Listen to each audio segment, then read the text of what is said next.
Abra su Biblia en Oseas capítulo 10, versículo número 12.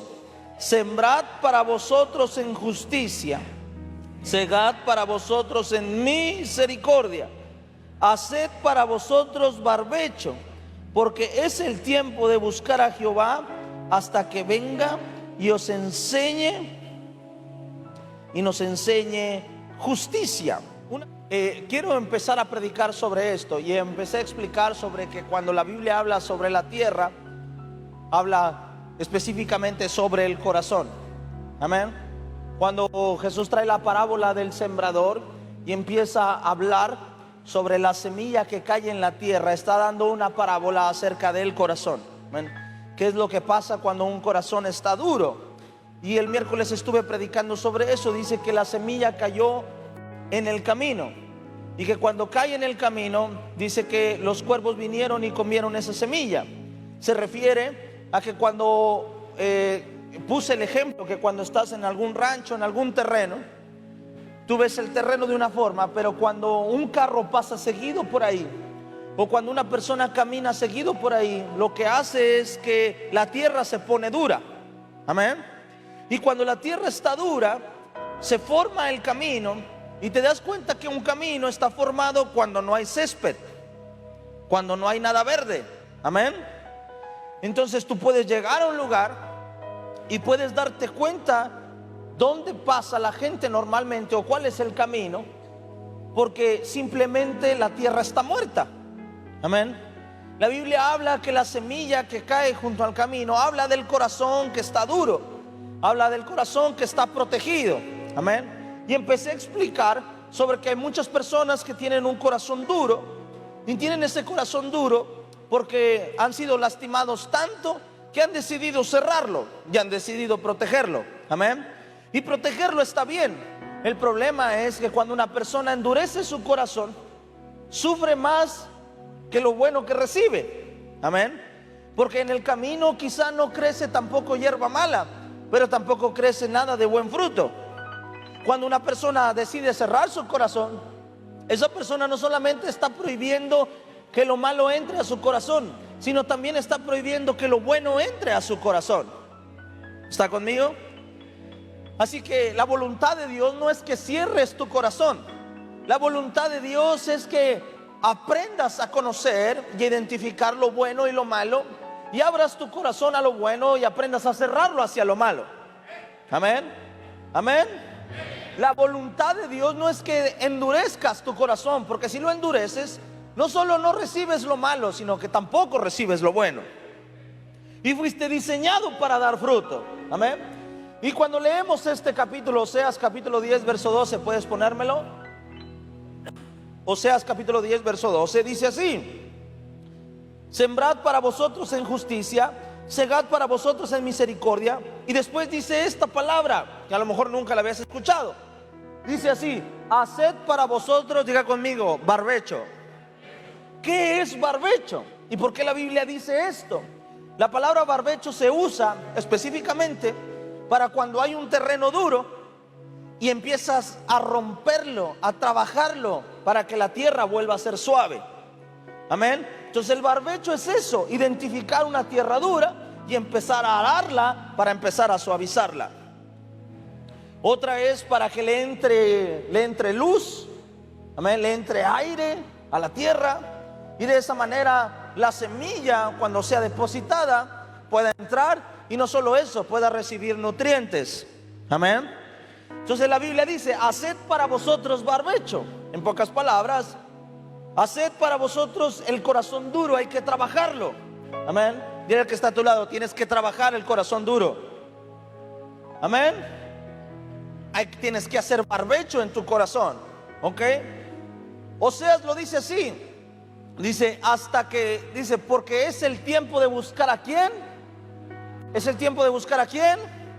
Hay que hacer barbecho en nuestro corazón porque es tiempo de buscar a Jehová. Lo que nos está tratando de decir es lo siguiente: si es tiempo de buscar a Dios, es tiempo de dejar que Dios trabaje en nuestro corazón. Amén. Porque el error más común que la persona hace es que cuando llega a Dios, está esperando que Dios haga cosas a su alrededor, pero no cosas en su interior. Porque las personas que esperan recibir milagros, te tengo una noticia: hoy Dios te puede dar ese milagro, pero mañana vas a necesitar otro. Dile al que está a tu lado: siempre vas a necesitar milagros. Quizás no te has dado cuenta, pero despertar hoy fue un milagro. Amén.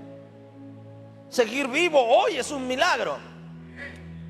Quizá para ti no lo es. Necesitarías estar en cama para saber que se necesita un milagro para estar sano. Amén. Quizá necesitas perderlo todo para saber que tener que comer hoy es un milagro. Porque un milagro es eso. Un milagro es la intervención de Dios. Pero la intervención de Dios en lo que está desordenado. Entonces nosotros no podemos depender de milagros. Porque una persona que depende de milagros, te lo voy a decir así, es una persona que aprendió a tener una vida desordenada y necesita que Dios lo esté interviniendo a cada rato. En diferentes contextos, obviamente. Pero quien necesita que Dios lo cure de su intestino, quizá tuvo un desorden alimenticio. Quien necesita que Dios lo sane de diabetes, quizá tuvo un desorden alimenticio.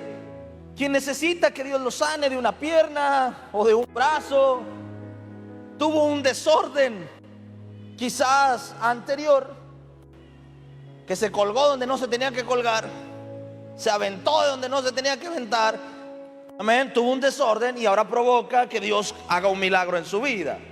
Pero la persona que aprende a caminar en orden, quizá la persona que necesita que Dios liquide su deuda hoy, tuvo un desorden financiero.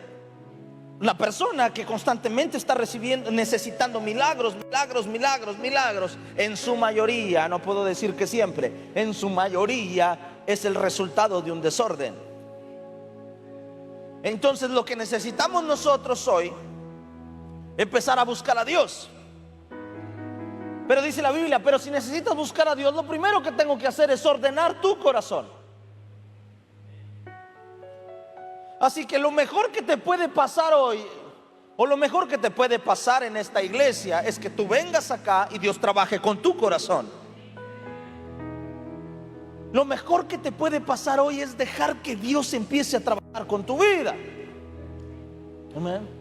Y dice la Biblia, hacer barbecho, empieza a trabajar la tierra, empieza a trabajar tu corazón, porque es tiempo de buscar a Dios. Mateo capítulo 13, vamos allá. Vamos, versículo número 3. Dice, y les habló muchas cosas por parábolas diciendo, aquí el sembrador salió a sembrar. Y mientras sembraba, parte de la semilla cayó junto al camino, y vinieron las aves y la comieron. ¿Por qué? Porque la semilla no pudo entrar bajo la tierra. Amén. Parte cayó en pedregales donde no había mucha tierra, y brotó pronto porque no tenía profundidad de tierra. Pero salido el sol se quemó, y porque no tenía raíz se secó. Verso 7, todos juntos, 1, 2, 3. Y parte cayó entre espinos, y los espinos crecieron, ¿y qué pasó? Y la ahogaron. Pero parte cayó en buena tierra, y dio fruto, cual 100, cual 70 y cual 30 por uno. Y después dice, el que tenga oídos para oír, oiga. Amén.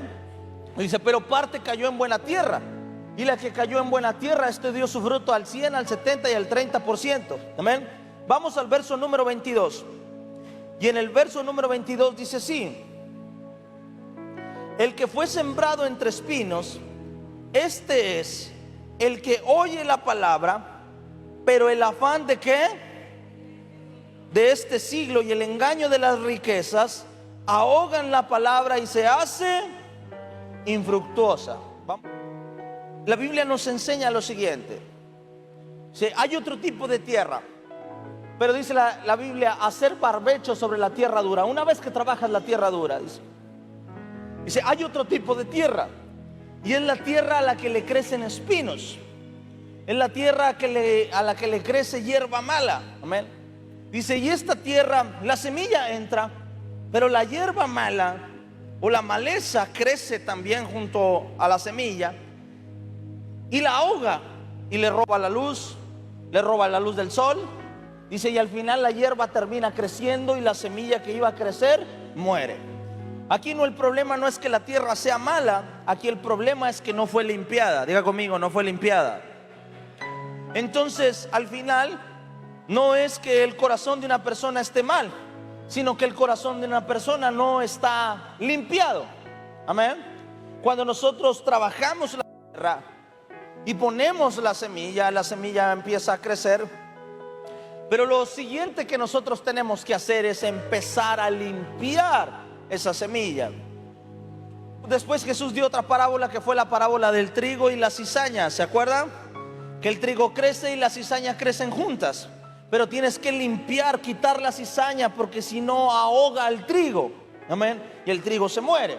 Jesús lo explicó de varias formas, pero dice esto, dice, cuando da el significado, dice, esta es la persona que se afana. Diga conmigo, se afana. Esta es la persona que se afana. Jesús lo explica, dice, cuando hablo de la persona que lo ahogan la maleza o la hierba mala, me refiero a las personas que viven afanadas. Hoy quiero hablarte precisamente sobre eso, sobre la tierra que quizá es buena, pero el afán termina destruyendo todo lo que puede cosechar. Amén. ¿Estás listo para aprender hoy? Lucas capítulo 10. Y todos conocen esta historia. Vamos a leer desde el verso 38. Dice, aconteció que yendo de camino, entró Jesús en una aldea, y una mujer llamada como Marta la recibió en su casa. Esta tenía una hermana que se llamaba María, la cual, sentándose a los pies de Jesús, ¿qué pasa? Oía su palabra. Pero Marta, ¿qué pasa? Se preocupaba con muchos quehaceres, y acercándose dijo, Señor, ¿no te da cuidado que mi hermana me deje servir sola? Dile pues que me ayude. Verso 41, todos juntos a la de 3. 1, 2, 3.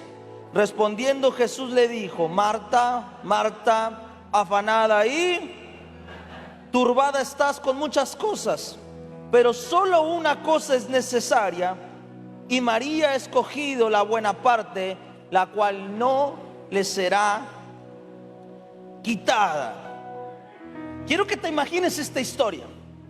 Quiero que te imagines vivir en los tiempos de Jesús, escuchar de Jesús, saber que hace milagros, saber que es el Hijo de Dios, saber que a donde quiera que va la gente sana, los leprosos son sanos. Amén. No solo eso, saber que entra a las sinagogas y que nadie puede refutarle nada, que es un hombre muy sabio.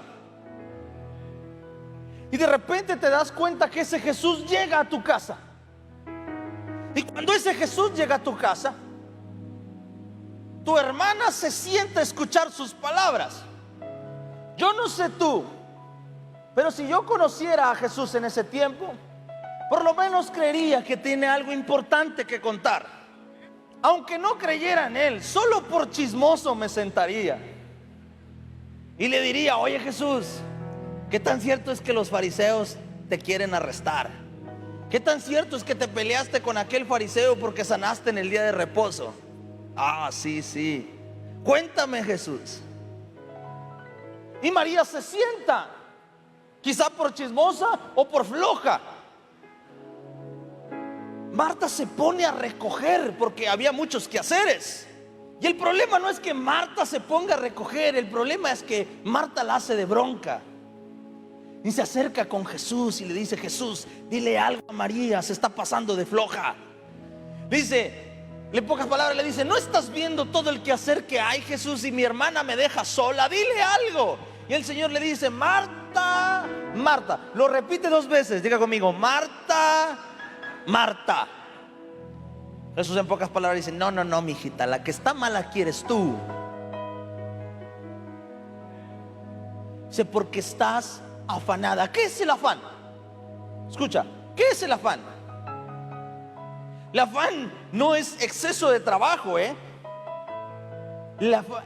afán es el exceso de desconfianza. Escucha esto. Las personas asocian afán con trabajo. Dice, una persona que es muy afanada es una persona que está trabaje y trabaje y trabaje. Amén. Pero no, eso no es ser afanado, eso es ser diligente. Una persona que trabaja a diario es una persona diligente. Pero una persona afanada es una persona desesperada, que emocionalmente perdió el control, que está trabajando, pero no está trabajando por orden, está trabajando por exceso de desconfianza. Una persona se afana porque quiere controlar el futuro o quiere asegurar su futuro. El afán no es algo, escucha, el afán no es algo por lo que tú trabajas ordenadamente. El afán es algo que es una sensación que te hace trabajar, pero por la desesperación de no tener el control del futuro. Eso es el afán. Dice la Biblia esto, dice: la semilla que cae en la tierra y la ahogan los espinos o la hierba mala, es una persona que vive afanada con las cosas del mundo, que cree en Dios, pero le termina desesperando no saber qué va a pasar mañana, que ama a Dios, pero le termina ganando emocionalmente asegurar un futuro. En pocas palabras, una persona afanada es una persona que piensa más en el futuro que en el presente. Por eso hoy empecé diciendo eso: da gracias a Dios por lo que tienes, no te enfoques en lo que falta, enfócate en lo que tienes, porque eso es lo que hace una persona afanada. Una persona afanada viene hoy a la iglesia y en vez de dar gracias por tener vida, da gracias porque en vez de dar gracias porque tiene vida, la persona se pone a reclamarle a Dios que por qué no le ha dado el carro que le ha pedido. La persona, en vez de dar gracias por el carro que tiene, está aquí pidiéndole a Dios otro mejor.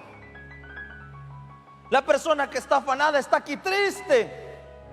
Está aquí triste porque no gana lo que quiere ganar. En vez de dar gracias porque hoy amaneció bajo un techo y no pasó frío ni calor. La persona afanada siempre vive pensando en el futuro. La persona diligente trabaja en el presente para asegurar un mejor futuro. Son dos cosas totalmente distintas. Y Dios premia el esfuerzo, Dios ama el esfuerzo, Dios ama o Dios quiere personas diligentes. De hecho lo dice así: en lo que se requiere diligencia, te pido una cosa: no seas perezoso, dice la Biblia. Amén. Dice en la Biblia, en lo que se requiere ser diligente, te pido una cosa: no seas perezoso, o sea, no seas flojo. Amén. Proverbios está lleno de eso, dice: el diligente prosperará, empieza la Biblia a hablar. Pero hay una diferencia entre ser diligente a ser afanado. Y es que la persona que se afana es una persona que está trabajando desesperadamente, pero por miedo al futuro,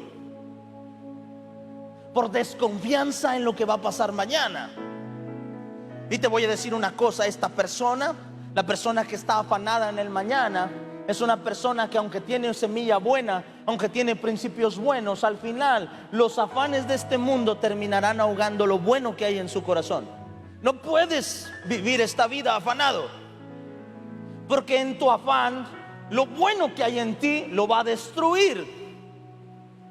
Porque una persona que está afanada es una persona que emocionalmente está quebrada. Una persona afanada es una persona que no sonríe. Una persona que está afanada es una persona que no disfruta. Una persona que está afanada simplemente no es una persona feliz. Puede haber algo bueno en su corazón, pero el afán de este mundo termina ahogando lo bueno que hay en él y termina mostrando una versión que no gusta. Para que tú puedas identificar lo que es el afán, piensa en una persona frustrada, piensa en una persona desesperada, piensa en una persona con problemas económicos, piensa en una persona que no le salen bien las cosas. ¿Lo has visto feliz? Esa persona construye sobre los demás.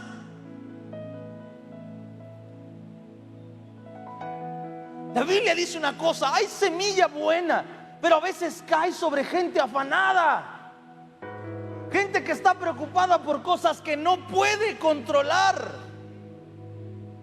Es más, no puede y no debe controlar. Tienes que soltar el afán. Por eso Marta no entendió. Marta estaba afanada. Marta estaba afanada, pero por estar afanada no estaba escuchando lo que el maestro tenía que decir.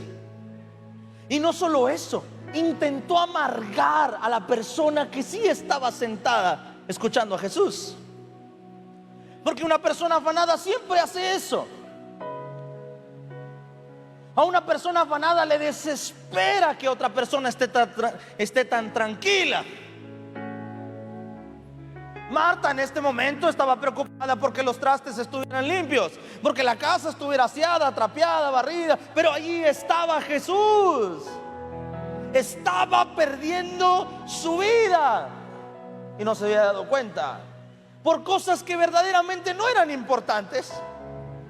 A veces nos pasa eso a nosotros. Y te lo voy a decir, y espero y no se malinterprete de verdad.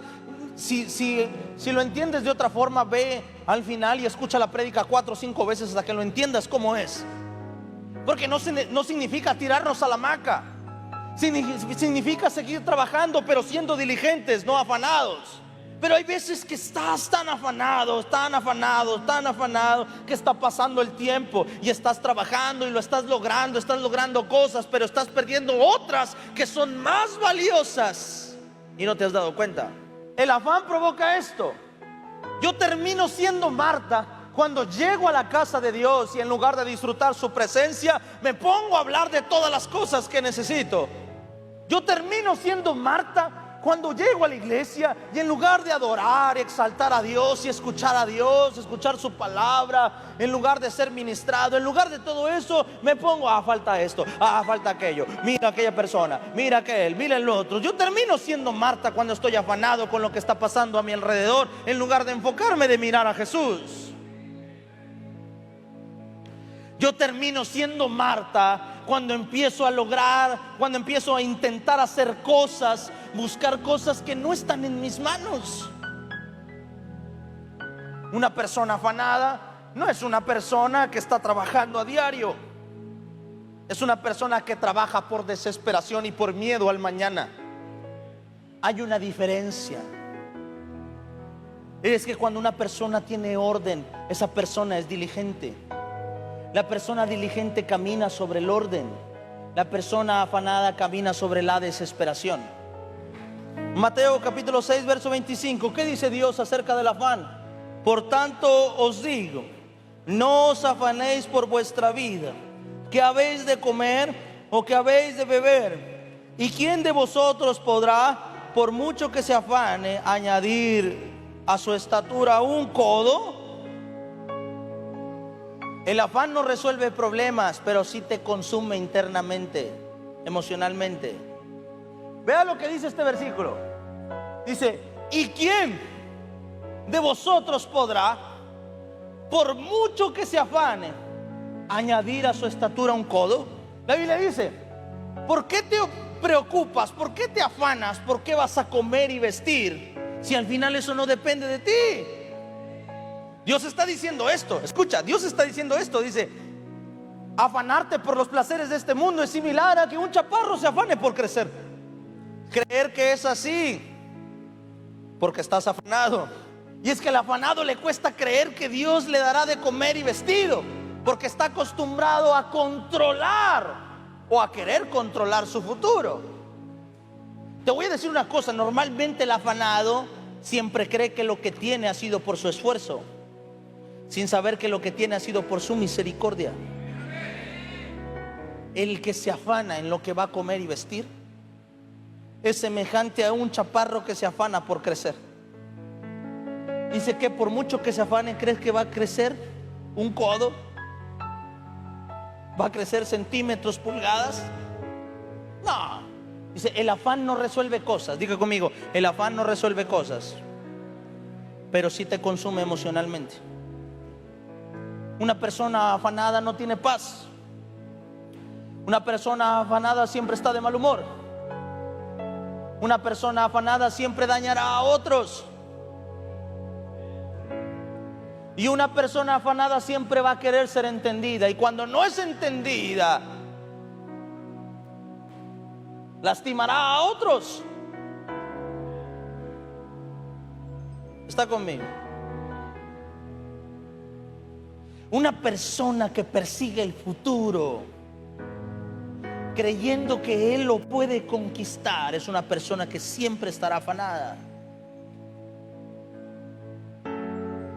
Amén.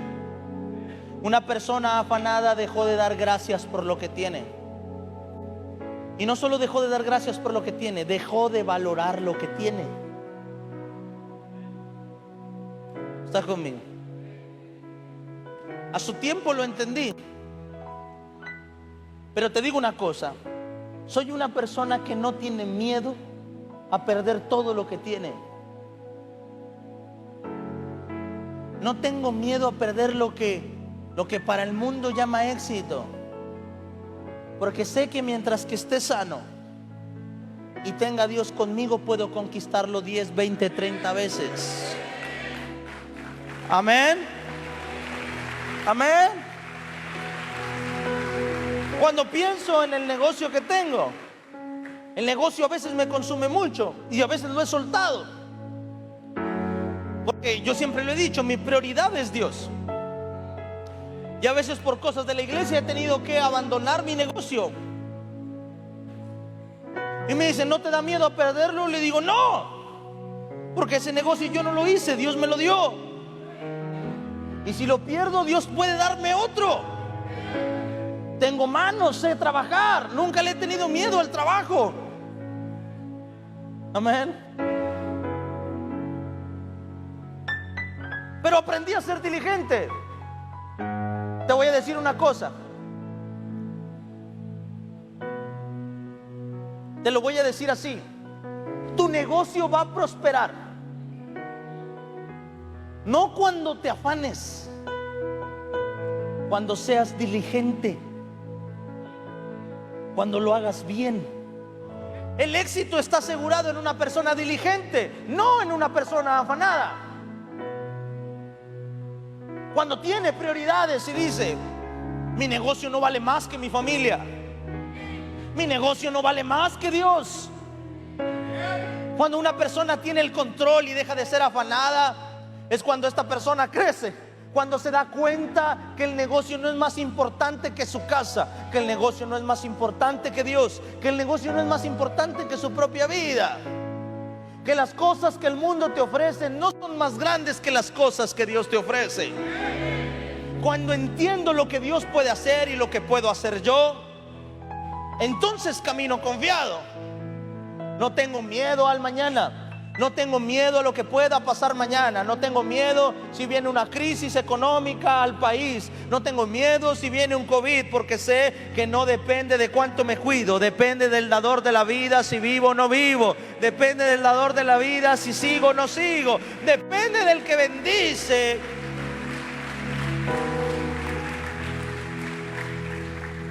Nuestro desorden nos lleva a necesitar milagros todos los días, todos los días, todos los días. Y es que a veces eso es lo que nos estorba. Que venimos al altar, venimos a la iglesia, es tiempo de adorar a Dios y lo usamos para sacar todo el afán que tenemos porque tuviste un desorden antes. Señor, ayúdame con mi hijo. Dice el Señor, es que fuiste desordenado en su disciplina. Hoy quieres que Dios solucione. Mano, yo sé que esta prédica no le gusta tanto, pero sucede una vez al año. Pero alguien te lo tiene que decir, aunque sea una vez al año. Amén. Es que mi hijo, es que no puedo con mi hijo, es que le decías duérmete y te decía no, y a las 2 horas ibas, no te has dormido. No te hacía caso cuando tenía 10 años, menos ahora que se siente independiente. Y que no pague un recibo de la casa porque es peor. Ya hasta se siente dueño de la casa. Tuviste un desorden. ¿Me está entendiendo? Tuviste un desorden antes. ¿Qué dice el Señor? Oye, no sé si te ha pasado a ti, pero a mí me ha pasado. Hermano, por favor no lo haga. Escuchen, no lo haga. No lo haga con otros y no lo haga conmigo. Pero no me gusta que cuando es una fiesta usted venga a contarme malas noticias. Dile al que está a su lado, es inapropiado. Pero hay gente que hasta parece que lo puede contar otro día, pero dice, no, ¿cuándo cae el próximo cumpleaños para contar mi problema? Amén. No sé tú, pero cuando hay una fiesta y llega alguien a contar un problema, yo digo, shh, mira, me dices al final aquí nos vemos, al final platicamos. Amén. Estoy disfrutando el momento. Hay veces que entras por esa puerta y es tiempo de adorar, es tiempo de exaltarle a Dios, y usas ese tiempo para contarle a Dios tu desorden.